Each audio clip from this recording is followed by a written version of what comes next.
That's right, Catherine and Ariel. And his mother spoke of his heroism. She said that DeCesar jumped in front of his wife and his daughter, trying to protect them from the bullets. She said that they were at Sky Meadows simply to enjoy a meal.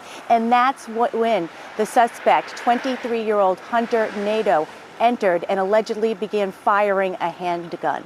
Now take a look at your screen. You're going to see a picture of that victim. That's Robert Stephen DeCesar. According to the Attorney General's office, Nadeau entered the country club and allegedly fired several gunshots with a handgun last night. DeCesar was shot and killed, and 2 other people were wounded. At this time, we do not know their condition. There is no known connection between Nadeau and the victim.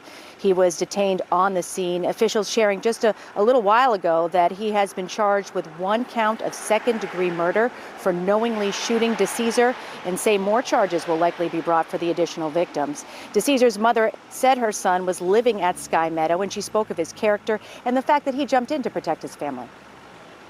And there is no doubt in my mind there was an instinct, not a thought, was given.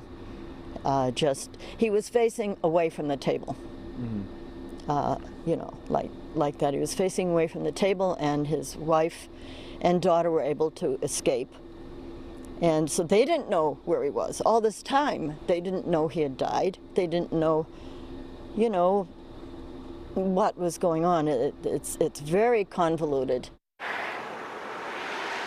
Now, at this time, the Attorney General's office says it could not share any information on potential motives, but they have shared with us that a suspect has been arrested. His name is Hunter Nadeau. He's 23 years old. He's going to be arraigned tomorrow in Nashua. For now, we're live in Nashua. Alana Flood, WMUR News 9. Alana, thank you. Now, a News 9 crew was on that scene right away last night, and we heard from witnesses in the terrifying moments just after. Our Maria Wilson spoke with some of the people who were at the country club when the gunman opened fire. One woman describing those terrifying moments as the scariest thing she's ever seen. She was at a wedding reception in a nearby space. She says everyone was out on the dance floor, and that's when she heard multiple gunshots ring out. She says it was at that point that she hid under a table. Sophie Flaboris says there were about 150 people also at that wedding reception. In those first moments, she says she hid under the table. Others went running, some for the kitchen, others out the door.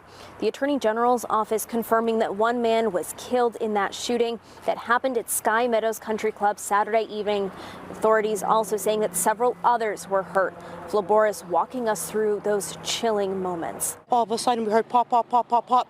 Heard 5 shots. All of a sudden heard a gun, chaos, screaming, and then running. It was just the scariest thing I've ever experienced in my life. I hid under a table. And so then your next thought is, okay, am I safe here? You know, am I a sitting duck? Now, the Attorney General's office says that they are still very early on into their investigation and that we could expect to learn more as their investigation continues. But they really want to stress at this point that there is no threat to the public at this time. We're here in Nashua. Maria Wilson, WMUR News 9. Maria, thank you. Now, we understand as the investigation plays out, people have a lot of questions about what happened last night. Here's what we know.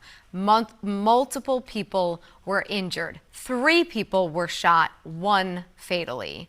We don't have an exact number, though, of the people who were injured during all of the chaos. Also, a possible motive here. That is still a mystery. And this is what the AG's office is saying. They say at this point they have no awareness of any known connection between the suspect and the man who was killed. A witness told reporters outside the country club last night that the shooter allegedly said, and I'm quoting here, "The children are okay and free Palestine." Officials would not specifically address those witness statements to reporters.